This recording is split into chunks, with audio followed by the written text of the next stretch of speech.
If you're an author or plan to be one, get excited because this podcast is for you. Book Marketing Mentors is the only podcast dedicated to helping you successfully market and sell your book.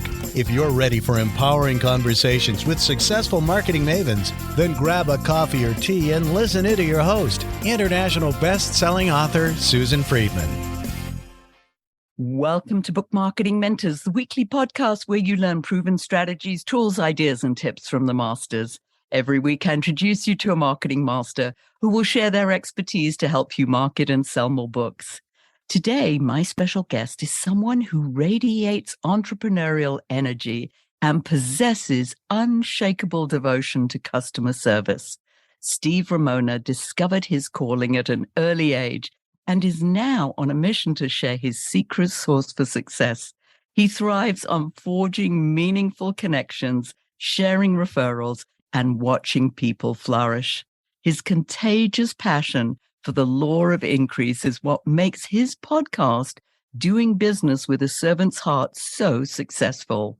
This show is chock full of inspiring stories about overcoming challenges and serving others. Steve has an incredible knack for spreading good vibes and elevating those around him. He's a brand new friend and colleague. Steve, it's an absolute pleasure to welcome you to the show, and thank you for being this week's guest expert and mentor. Thank you so much, and what a wonderful introduction. I really, really appreciate that. Oh, my pleasure. You are. You're such a wonderful, a font of knowledge and just connection, and you've just got this sense of being so up all the time. I know that you and I have just recently connected, and in that time, wow, I've been on your podcast and, now you're on mine. Most importantly, you've introduced me to some incredible people in just this short time, and I really appreciate that. But let me ask you, why is this networking and helping serve others so important to you?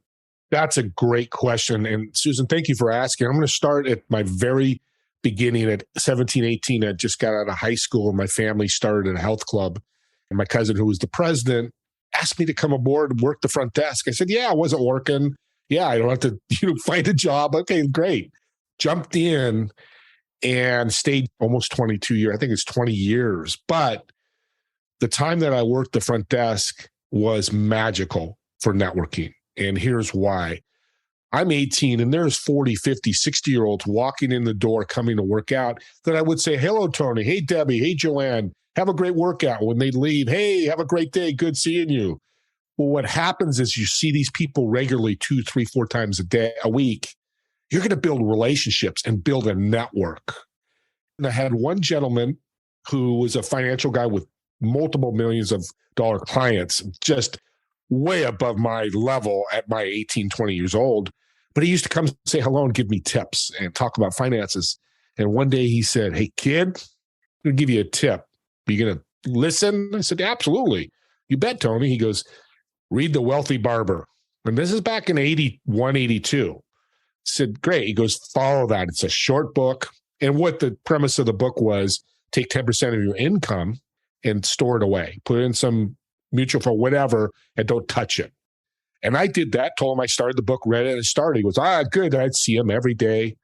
Well, I woke up at 30, so about 10 years later, and had $58,000 in that account. I went, holy mackerel. I called him because we became friends. I had his phone number, and I said, hey, Tony, I just want to let you know I had 58. He goes, 58,000 in the account. He goes, kid, I'm glad you listened. I said, what do you mean? He goes, 90% of my clients would never listen. The 10% that did, we both made a ton of money. You listen, and that's where you are. And that's when I learned about networking. I helped him. He helped me, and it became a win-win. And I probably met 30, 40,000 people over 20 years. Some I still work with or see today. So my very beginning led to networking. And in Think and Grow Rich, Napoleon Hill, he's the number one habit is contacting people. Well, I don't want to do cold leads. I want to build relationships and make them become warm leads and warm partners that will refer me and I refer them. That is such a beautiful story. I love it. I think this is a great segue because you said, you don't want to do cold calling. I know that one of the subjects that we really want to transition to is about sales as service. I think sales has got such a bad rap because of this thought of having to make a cold call, somebody you don't know, and this fear of being rejected from that. Whereas your whole premise is sales as service. So let's transition into that and talk about that and the importance of that. And basically, how do you get started? Well, the first thing is a mindset. And whether it's a book, a mentor, whoever it may be, and people can reach out to me and I can show them and help them, is thinking law of increase. And you mentioned my introduction. I really appreciate that. When I meet anybody, I'm always thinking, how can I take Susan to another level? How can I give her an up level her person, her business, whatever, some value. Now, it could be, hey, you got a great dress on today, Susan. It could be or a beautiful smile or whatever. Always leave them with value, with the law of increase. I'm not a cold caller. I'm not comfortable with that. But you can do that cold calling too, whether it's on a Zoom or you're on a phone call. Always thinking, giving back, paying it forward, all those different phrases in your mindset every time you meet somebody. And when you meet them again and again. What's so beautiful about that is, yes, you're very them focused, whereas so often we look at ourselves and like, oh, I need to sell this thing. What are they going to think of me? And you get sort of tied up with your own thinking and forget, like you said, how can I serve the other person? Because chances are that what goes out there comes back in more ways than you often can imagine. Yes. And there's no scoreboard involved here. Do not serve and go, okay, I'm going to serve Susan this way and expect Susan to give me 10 referrals or buy my product or service. You just put it out to the universe, put that positive energy, and it's always changed. But how do you feel when you do that? You're going to feel great. And guess what? When you have positive energy in yourself, you're going to start doing it more and more and more. Yeah, it does give you that beautiful feeling. I'm very much about giving and very much about how can I help this person? I never think of it as sales as service, but I know that when you said that and you serve with, your service with a servant's heart, I mean, that is so beautiful. And I know that that's what your doing business podcast is so dramatic, and people who you interview there and the stories that you hear. And at the same time, Steve, you still have to grow your business. Mm-hmm. Talk to us about how does that work? Well, when you're networking with a servant's heart, people will always remember you. You're going to always smile. And I'll use an example today before our podcast today. You gave me, built a great introduction. You served me. My heart is glowing right now because you gave me something. Well, I feel good, and it's the pay it forward mentality that helps your business. Now I'm thinking when I get off here, I want to find somebody to help you grow your business, a referral. The pay it forward concept is people know about, but I think it's still lost. And a quick example, I was in the grocery store one day, business was slow, things were happening. I just got away from the office to buy groceries, and I just had this premonition, feeling, energy to buy the lady's groceries ahead of me. And gave the credit card to the clerk, 21 years old, young guy. He's like, what are you doing? I said, I just want to pay for a grocery. Well, that's crazy. I said, well, I'm a crazy guy. Just go with it. So he took the card. It was about 30, 40 bucks. I don't even remember how much it was, but her name was Debbie, and she had a baby in her arms. She thanked me very much. I bought my groceries. We walked out together, and she hugged me, and she started crying. And she said, you just don't know the blessing you just gave us. I said, what's going on, Debbie? She goes, my husband lost his job last week. You buying the groceries, we weren't sure where we were going to get our groceries this week. We were so thin on money, losing his job. And not the fact that I did that, which was great, and I was happy I did it, was here's what's happening when you serve others is she's obviously going to go home, no doubt, and tell her husband. Most of the time, that couple will go out and think, who can we help? Or at least in the back of their mind, who can I serve and give value to? Because that's what happens when you serve others. It's happened in the last 3 or 4 years with me.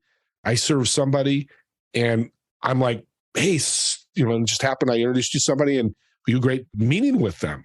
So this can be so compounding, using a financial term, of growing you because you are the brand, especially with the authors you work, they're the brand. Well, if that brand is known as somebody who's always giving value, people are going to want to connect with you, which leads to more connections, which leads to more contacts, which leads to more possibilities of either selling your book or having somebody else refer you to sell your book or publish it or whatever your business is. It's such a powerful movement, but it's not being done right now. And that's my goal, is to get more and more people to do it. So what I'm hearing here, Steve, is very much thinking, it's not short term. It's like, let me sell my book right now, or let me get a speaking engagement right now. But it's more in terms of the networking, because you never know where that next opportunity might come. As I said, you've introduced me to maybe half a dozen people in the last few weeks, and I've had conversations with some of these people, which is now opening doors that I never even thought about. I never even imagined that might be possible. So yes, I mean, this is such a beautiful thing to do. It could be long-term, but it could be short-term. You just never know. You just never know who that person that you're networking with could introduce you to somebody, or be the person who could turn your business around in the blink of an eye. You just don't know. The power of the serving, it's always remembering a quick story. I got a sale from a gentleman 3 weeks ago for my in-phone business, and I met him a year ago, and he ran into somebody who mentioned me and said, I met with Steve a year ago. I got to reconnect with them. Hey, this guy said great things about you. I remember our meeting was so great. You gave me this, and I served him. Didn't serve me, and that's not what I'm there for, but I served him by just giving him value, and he served me by listening. I even look at that. Hey, you're meeting with me, Susan. This podcast, just be us connecting, that's serving each other.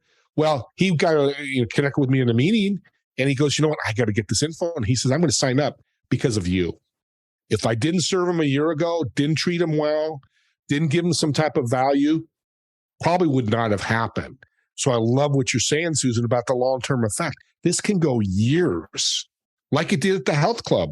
I mean, Tony, who I talked about, he was there for 8 years. And I believe he passed away, if I remember. But still, we built an 8-year relationship. And a lot of other people were years that I was still connected. They may have left the club. I'll see them at a restaurant. Hey, hello, guy, it was great to see you. So this can go on for a long, long time. Tony left a legacy with you. And obviously, I mean, I'm thinking he did with many others, but, you don't know who those were, but you got some very important lessons from him, which you acted on. Now, as he said, maybe only 10% of the people he gave advice to took action. It's also, there's this passive and active side of information and networking that you get, that it's like, oh, I can dismiss someone. Oh, yeah, well, they're not going to be any good to me because they're in a completely different environment, which is nonsense, because we all know hundreds of people. You just don't know who each other knows. The fact that you took action on this savvy advice that you got from him increased your bank account without you even knowing and realizing. You just, every week, you put in a little bit, and it compounded. And I think that's this whole idea of networking, is compounding our relationships with people. Some will pay off and others won't. They won't all pay off, but that's okay. You just don't know which ones will and which ones won't. What do you think? So well said. And keep in mind, it didn't cost me anything but to listen. Like you said, take action. Indecisiveness is a problem in this world. I run into it. We all do, speaking to other people, but taking action is such a big thing. You're right. If I didn't take action, I wouldn't have that money and a lot of other things. But it didn't cost me anything but to listen and move forward with it. That's the thing about serving. It's not going to cost you anything. And Susan, I talk to people and they go, well, I don't have a lot of money. Well, then call your best friend you haven't talked to in a year and just have a great conversation with them. Walk down the street and say, hey, how can I help you? Open a door for somebody. Help some groceries. There's so many ways that you can change your universe by just serving in those ways. Go to a soup kitchen, homeless shelter. And there's websites out there where you can do that if you need help, and you can reach out to me. But it only costs us time, but it's time well spent. I'm going to put that phrase out there because I'll talk to people and they'll do it one or two times and then they'll stop. I might meet four more people and not forget about it. So I put a challenge out there to your audience.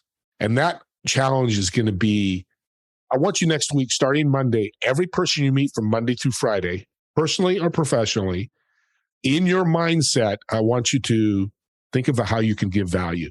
Law of increase. How can you increase that person? And I guarantee you 99.9%, because there's no 100% guarantee in this world, that you're going to change lives. You're going to feel better. And eventually it's going to change your life. It may be a day, it may be a week, it may be a month, it may be a year. Do not put that scoreboard up. Just keep serving and serving. It's interesting, this whole concept, because you read about, there's so many people who are depressed and the way of the world at the moment. But serving others helps you get out of your own garbage and just focus on somebody else. And that makes you feel so much better, as you rightly say, is just that whole concept. Hey, let me look at how I can serve somebody else versus just sort of being in my own stuff and having my own pity party because something didn't go the way I wanted it to, or I'm feeling down about some situation or other. You want to get out of that, audience and listeners. I always tell people, and I do myself, when you have something, and we all do, we have dips in our life, personally and professionally. When that dip happens, go serve. It will change that dip really quick. Because when I did the grocery, I had a bad day, a couple no-shows in my meetings, a couple non-renewals. So I lost money that day. It wasn't a lot, but it was just a negative day. My day completely changed when I took Debbie and bought her groceries. That night, I took my wife out to dinner. We celebrated, not that, but just being happy and feeling good and positive. Because with a negative, you bring a positive in, it's like magnetic. It'll pull you out of it. And maybe it's short term, but maybe that short term turns to long term. I've never served somebody and then tell me, God, this is so bad. Why'd you do that? Never. That's 100% guarantee. And 100% guarantee they're going to smile and feel good. If it's a short term, you've done your job. It's up to them, of course, to take it to the next level. That's why I love to pay it forward. Also, I think it allows you to be grateful for what you have when you serve somebody who, like this woman, Debbie, you didn't know that her husband had lost a job and that they were short of finances. And then you suddenly realize, oh my goodness, I did this, out of the kindness of my heart. And now looking back, I've got to be grateful for what I have because, yes, I'm able to buy my groceries and put food on the table, whereas she was worried about it. So, yeah. Gratitude is the next level because that will build up as you serve, as you give value, as you give law of increase. My gratitude, I've always had it, but it's grown so much. I'll just give you an example. I did 1,000 referrals last year over the year. And my gratitude level, because all those people have come back to me, thanking me, grateful for you. Well, I'm grateful to be here on the show. And we need more gratitude in this world. We lose sight of what we really have. And you said that earlier, Susan. But serving can bring it out to you. It just oozes right out of you, that energy of gratitude when you serve. Yeah, I've spent time in Southeast Asia, in the Philippines and Thailand. I've been involved with projects where you're helping kids who've been orphaned, women who've been abused, and the smallest little thing, just a small little toy or just being cuddled, these kids who are in orphanages and their smile on their faces with just these small little things, just suddenly, oh my goodness, you can have that impact, something small, but can impact somebody in such a large way. So yes. And that's a great story, Susan. And how'd that make you feel when you saw those smiles? Oh, I mean, just on top of the world. It's just like, I mean, to see a child smile in any event, that's a universal language. You don't have to speak any language. Just seeing somebody smile just, speaks volumes. Yes. And particularly children who do not have anything like what you or your children might have or have had. Mm-hmm. So, yeah, I love it. It's beautiful. It really is beautiful. Let's focus on our authors. Let's go back and talk about how our authors can do this and still feel good about the fact that, hey, I've got this book and I want to sell this book, or I want to get speaking gigs, or I want to get business. Talk to us about that and how we can tie this concept in to the nitty-gritty of making money. Great question. Being remembered, I think, is the thing with a book. So somebody's got a book and you give them value, you give them servant, whatever that may be. Maybe it's a one page or a little tidbit of what you say in your book, but giving them value while you're talking to people, talking about your book, maybe give them a referral. Hey, I have this great book, but you know what, Susan, I've got this gentleman you need to talk to. Or, hey, let me connect you here. Or here's a great place to bring your business. Always thinking as an author is no different than selling plumbing, a lawyer, anybody that's selling a product or service. When you're meeting people about your book, doing a presentation and talking about your book, always think of law of increase of value. That's going to bring you sales. Because I think the phrase is, Susan, I always forget this, they buy because of it through you. If they like you, basically, more people are going to buy your book. And how are they going to like you? To learn more about how you are. And if you're a servant, everybody likes that. When you are sitting in a truck and giving away toys, like you mentioned in Thailand, just throwing toys at the kids, those parents will never forget you. If you were selling a book, hey, I also, by the way, I have this book. Don't be afraid when you serve to go, and by the way, hey, this is Steve, I have my book. I'd love for you to have a copy. I think this and this and this would help you, or whatever the book does. Because that's the thing about serving. It goes both ways. As you serve, don't expect it, but don't be afraid to show, especially if you have passion about this book and you know it's going to help people, or people are going to enjoy it, whether it's entertainment or educational. Show them what you're doing, because they're going to be willing to listen. If you just walked up to a crowd of people and said, hey, here's Steve Ramona, I got this book, I want you to buy it, they're going to look at you like, you're crazy. Who are you? Build that relationship in a short period of time, whether it's a presentation, a book signing, whatever it may be, because somebody comes and sits down and you sign the book form and give it to them and say, hey, what a beautiful smile you have, or your child's, just that little things, they're going to remember your book. And when they go out and about in their world, hey, man, I just did a book signing with Steve Ramona, and wow, he was such a great guy. Here's his book. Oh my gosh, sales are gonna grow, because now it's compounding. Hey, did you hear about Steve Ramona's book? You hear about Steve Ramona's book, and now you got more people talking about it. Now you have this evangelist community of people sharing your book and selling it for you. That's how you do masses. Can't do it alone. You got to have masses of a group of a community that love your book. But you've built that community because you've given them value and you served them.